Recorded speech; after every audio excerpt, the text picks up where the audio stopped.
y el DOI. Mi nombre es Denis Thomas. Bueno, primero que nada, en la primera parte digamos, de la presentación esta vamos a hablar un poco de lo que es la anatomía por imágenes, brevemente, digamos, como para poder identificar las estructuras de lo que es el conducto auditivo interno, el oído medio y, bueno, varias otras estructuras. No sin antes mencionar que en cuanto a las imágenes y los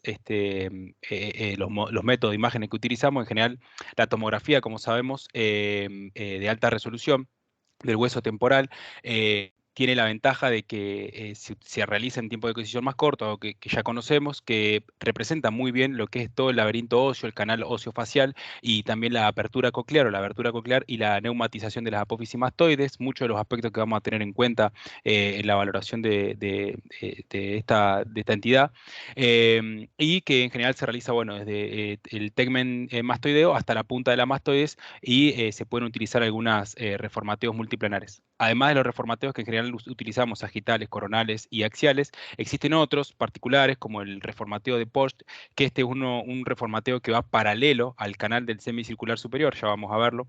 Y otro que se llama de Stevens, que es perpendicular a este, y en realidad se utilizan para poder demostrar mucho mejor justamente el canal semicircular superior y el acueducto vestibular. Tener en cuenta también que la resonancia magnética también nos aporta información muy valiosa en el oído interno. En general se utilizan secuencias 3 de fiesta, que es la que por ahí más se utiliza y la que más vamos a ver en el paper. Yendo ya a lo que es la anatomía del conducto auditivo interno, decimos que el conducto auditivo interno es un canal óseo con forma de cono que se extiende desde lo que es el porus acousticus, ¿sí?, hasta lo que es el fundus. ¿Está bien? Dentro del canal vamos a tener al nervio facial y al nervio vestíbulo coclear, y tenemos que tener en cuenta que a veces existe un asa arterial que es variable, que es de lo que es la arteria cerebelosa anteroinferior. Hay una apariencia característica cuando nosotros valoramos sobre todo el extremo lateral el conducto auditivo interno, que es esta imagen, ¿sí? Esta es la parte más lateral del conducto auditivo interno, que en resonancia magnética, lógicamente, nos va a aparecer con 4 nervios, ¿sí? Los que son anteriores y los que son superiores. Antero superior vamos a tener el nervio facial, antero inferior vamos a tener el nervio coclear, y en la región posterior superior vamos a tener al vestibular superior, y hacia inferior al vestibular inferior. Si nosotros los viéramos de la región medial, ¿sí?, al conducto auditivo interno, solamente veríamos al canal facial y al nervio facial y al nervio vestíbulo coclear antes de su división. Otra parte a tener en cuenta, digamos, como un recuerdo anatómico, es que a nivel de lo que es el conducto auditivo interno existe lo que es la cresta falciforme, que es una excrescencia ósea que va a dividir el conducto auditivo interno en un compartimento superior y un compartimento inferior. Otra de las partes muy importantes cuando hablamos de los implantes cocleares y lo que es el oído es la cóclea, el vestíbulo y los canales semicirculares, ¿sí? En general, la cóclea normal presenta 3 giros que sabemos que son el basal, el medio y el apical. La cóclea en sí está formada por 2,5 a 2 3/4 vueltas de espiral alrededor de lo que conocemos como el modelo óseo, que es esta imagen acá, ¿sí? Que son justamente todos estos giros que tiene, son el giro basal, el giro medial y el apical, ¿sí? También estas están divididas por lo que se llama tabique interescalar, que el tabique interescalar va a tener 3 crestas que van a dividir justamente a estos giros o a estas vueltas, ¿está bien? Cuando también valoramos lo que es la cóclea, valoramos que tenemos la apertura coclear, que aquí es por donde ingresa el nervio, y ya vamos a ver algunas de las anomalías. Entonces tenemos el septum interescalar, y también tenemos la lámina espiralósea, ¿sí?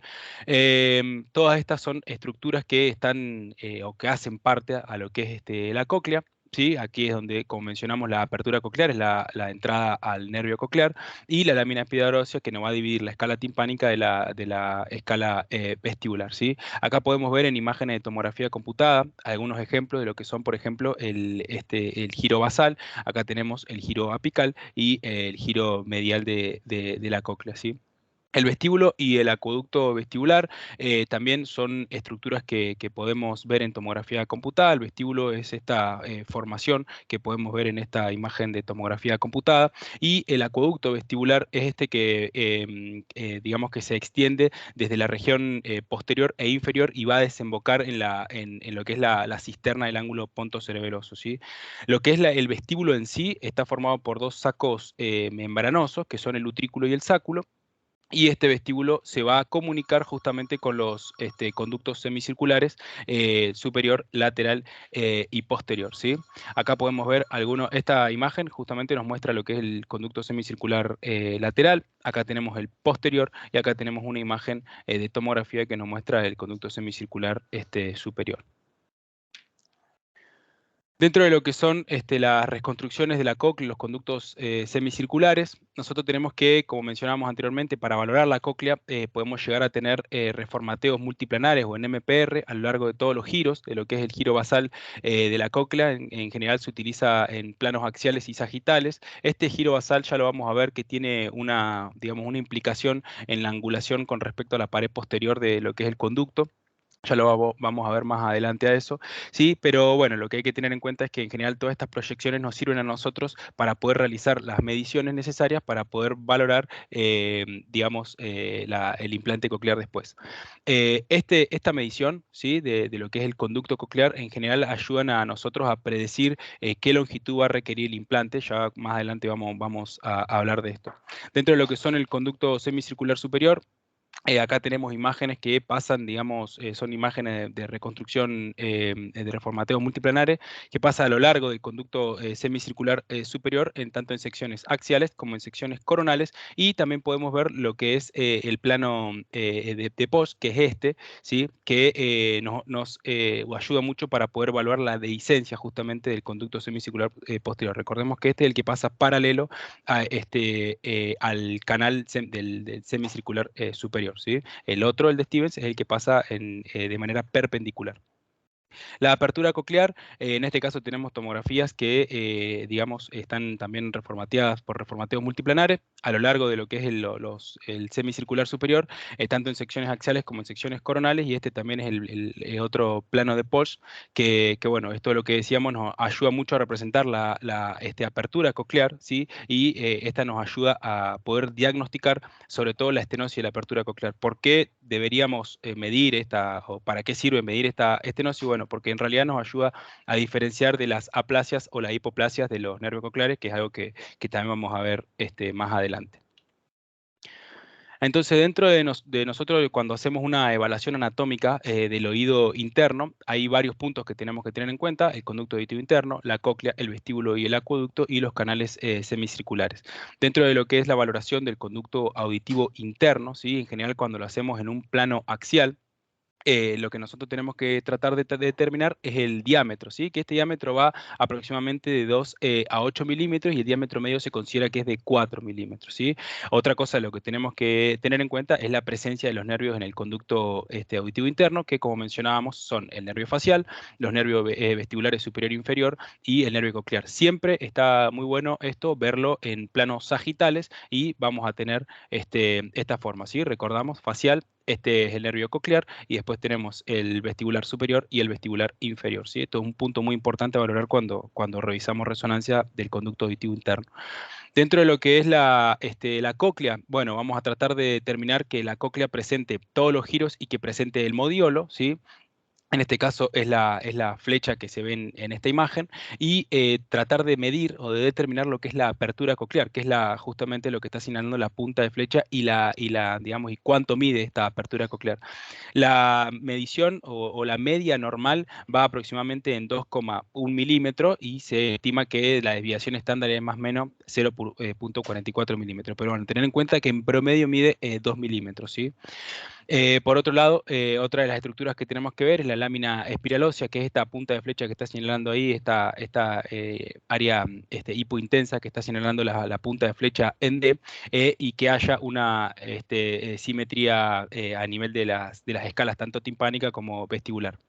Otra cosa a tener en cuenta es que el giro basal en promedio mide unos 2 milímetros. Todas estas son hallazgos que uno en general no mide, pero digamos, se deben hacer en la valoración de los implantes porque justamente todo esto va obviamente a influir cuando se haga la cirugía, ¿sí?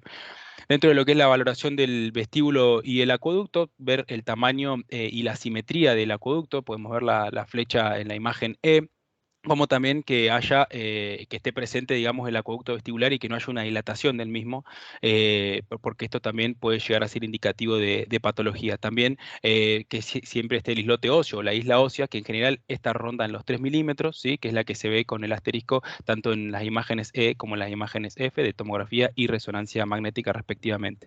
Hay que tener en cuenta que el vestíbulo suele ser más pequeño que este islote óseo cuando se mira en planos axiales.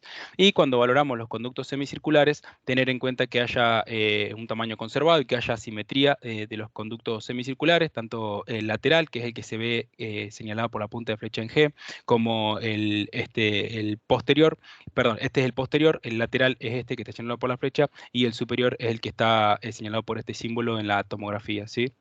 Hay que tener en cuenta que el acueducto vestibular debe ser similar más o menos al diámetro que presenta el conducto semicircular posterior en el plano axial. Esto es otro punto de referencia que nos va a servir para determinar que no haya una estenosis o que haya una dilatación del acueducto vestibular. Cuando hablamos de lo que son los implantes cocleares, el implante coclear en sí tiene componentes tanto externos como internos. Los componentes externos van a incluir lo que son el micrófono, la batería, los procesadores de la voz y los imanes, como también antenas de transmisión. Y los componentes internos van a incluir un imán que va adentro, digamos, que ahora vamos a ver una imagen, una antena, un receptor estimulador y la guía de electrodos. Los impulsos eléctricos en general se van a distribuir desde estos electrodos hacia la matriz y en general estos electrodos van a estar implantados en general en la rampa timpánica. Estos electrodos van a estimular las células de ganglio espiral y también el nervio coclear, ¿sí? Em, Esta implantación de estos implantes cocleares se suele realizar con anestesia general y en general no se utiliza relajación muscular para poder facilitar la monitorización de lo que es el nervio facial y se suele utilizar una incisión retroauricular para poder hacer una exposición mastoidea, si se hace como un fresado que le llaman, en el que se abre la apófisis mastoide y ahí se coloca el dispositivo receptor y estimulador en un pozo óseo que se realiza, que en general tiende a ser poco profundo y se hace, como ya mencioné, con este fresado, ¿sí? Bueno, esto es lo que le llaman la timpanotomía posterior. A veces se pueden utilizar abordajes suprameatales o endomeatales en casos que haya una disminución del ancho del receso del nervio facial. Em, en cuanto a esto hay que tener en cuenta también los accesos que se utilizan para la colocación de los electrodos y se prefiere el acceso hacia la ventana redonda a la cocleostomía, que es otro tipo de acceso a la cocleostomía, porque esta última puede llegar a provocar algunos daños de las células ciliadas y de la lámina espiralosa. Entonces, en general se trata de acceder por la ventana redonda. Esta también va a facilitar la preservación de la audición residual y digamos, permite una mejor visualización de la escala timpánica. Distintos tipos de implantes y electrodos que pueden existir en el mercado y lo que está bueno tener en cuenta es que el número que figura así con un asterisco son el número total de electrodos de los diversos implantes. Por lo que estaba viendo, estos diversos electrodos suelen tener un electrodo que es como el electrodo de referencia, que es el que va a ir, digamos, a nivel intramastoideo. Acá esto es lo que es un implante coclear normal. Esta es una radiografía lateral de la cabeza que nos muestra todo lo que es el equipo externo del implante. Tenemos la primera, el número uno es lo que es el procesador del habla, ¿sí? El número dos es el componente interno con un receptor estimulador, que ven que toda una placa, digamos, con una plaqueta. El tres es un imán que se utiliza y el cuatro es una bobina que lleva una pequeña antena. El 5 es el electrodo de referencia, que que yo les mencionaba. El 6 es un curso, digamos, es la parte intramastoidea de uno de los cables del electrodo. Y el 7 son todo el ramillete o el conjunto de electrodos intracocleares que presenta todo el dispositivo. Dentro de lo que son los factores que van a influir en la toma de decisiones quirúrgicas a nivel, digamos, óseo sobre todo, tenemos que, empezamos hablando de lo que es la neumatización mastoidea, dado que, eh, como conocemos, la apófisis mastoide puede estar hiponeumatizada, una neumatización normal, o hiperneumatizada con involucración de lo que son el ápex petroso. Eh, Esto, digamos, es importante porque en general como el implante se va a colocar en este lugar, la disminución de la neumatización de la apófisis mastoide va a hacer que se disminuya el ancho del receso facial. Esto ahora lo vamos a ver, que es un espacio, cuál es el receso facial, y hace que la dura madre se encuentre muy cerca, ¿sí? Entonces, al nosotros tener esta dura madre muy cerca, puede conducir a que sea una mastoidectomía difícil y a incluso una lesión de la dura madre con posterior complicaciones, ¿sí? El cirujano esto lo debe saber y esto hay que informarlo. Y sobre todo si existe una de lo que es la presencia de Körner, que es esto es lo que se llama la lámina petroescamosa, que es un puentecito delgado de hueso que va a dividir la porción petrosa y la escamosa de las celdillas mastoideas a nivel del antro mastoideo, ¿sí? Dado que bueno, ese pequeño tabique de Körner, si está presente, se debe perforar para poder acceder a la cavidad del oído medio. Otra de las condiciones que tenemos que valorar al nivel ya del oído medio son si hay mastoiditis, tímpanoesclerosis o un colesteatoma. Todas estas entidades son importantes mencionarlo porque obviamente son procesos en general inflamatorios o crónicos que el cirujano debe tener en cuenta porque cambia en general lo que es la técnica quirúrgica. En este caso se utiliza lo que es la petrosectomía subtotal, que por lo que estuve leyendo es una eliminación completa de todo lo que son las celdas neumáticas del hueso temporal, ¿sí? Entonces se saca todo eso y ahí recién se puede realizar la colocación del implante coclear con el fresado que mencioné anteriormente. También se debe evaluar el oído medio para lo que es valoración de presencia de colesteatoma, que tenga o que no tenga una erosión osicular, y para poder después de la colocación del implante, poder hacer imágenes de seguimientos y ver cómo va todo, digamos, el postquirúrgico, por así decirlo. También, obviamente, tratar de determinar depósitos de calcio en el oído medio. Esto es lo que hablamos de la timpanoesclerosis, porque todo esto va a tener que ser instrumentado por el cirujano que vaya a realizar la intervención. Esto es lo que yo les mencionaba anteriormente, que en general esto que, digamos, el tamaño de la ventana redonda y la orientación y el saliente óseo puede llegar a determinar alguna dificultad quirúrgica. ¿Por qué? Porque, bueno, en general la orientación de lo que es la ventana ósea, en este caso lo tenemos la orientación del giro basal, ¿sí? Que es esta línea punteada blanca. Se compara en general con lo que es la orientación, digamos, de la pared posterior del canal auditivo externo, y esto lo que puede llegar a hacer es que cuando es paralelo haya una accesibilidad mucho más sencilla para el cirujano. Ahora, cuando esto adquiere un ángulo más agudo, digamos, o cuando existe una angulación, esto puede hacer, esta angulación posterior puede hacer que haya un difícil acceso a la ventana redonda para poder insertar el implante. Entonces, esto también hay que tenerlo en cuenta y es algo que debe informarse en los estudios. En cuanto al nervio facial, esto es lo que yo les mencionaba, de que tanto el nervio facial como el nervio digamos, como la cuerda del tímpano constituyen lo que son las paredes medial, el nervio facial, y lateral de lo que es el receso facial, ¿sí? Este ancho del receso facial debe ser, en general, digamos, cuando el receso facial es menor de 3 milímetros es cuando hay complicaciones o puede ser un abordaje dificultoso. Ahora, cuando es igual o mayor a 3 milímetros, en general también se asocia a que hay una accesibilidad, por así decirlo, para realizar la timpanotomía posterior, ¿sí? Esto es lo que mencionábamos anteriormente, que es el ancho del receso facial, ¿sí? Acá lo que está señalando la pequeña punta de flecha amarilla es el nervio facial. En este caso podemos ver señalado tanto el nervio facial como el nervio de la cuerda del tímpano, señalados ambos por las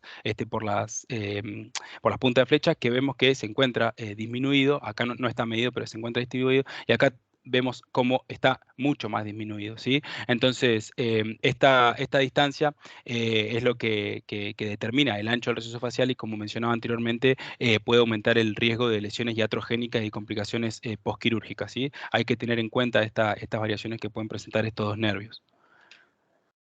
Esto es lo que yo mencionaba anteriormente, de lo que es la distancia desde el meato auditivo hasta lo que es la dura madre, ¿sí? Que en general cuando nosotros tenemos una buena neumatización de la apófisis mastoides, hay una posición dural normal con una distancia conservada o adecuada, y entonces puede haber un corredor óptimo para lo que es el acceso a la ventana redonda. Ahora, cuando nosotros tenemos una hiponeumatización de lo que son las celdillas mastoideas, vemos cómo se disminuye este espacio y acá es donde puede haber una mastoidectomía difícil e incluso complicaciones como es la exposición de la dura madre y las fugas de líquido cefalorraquídeo. Entonces este también es un aspecto muy importante a mencionar en los informes de tomografía.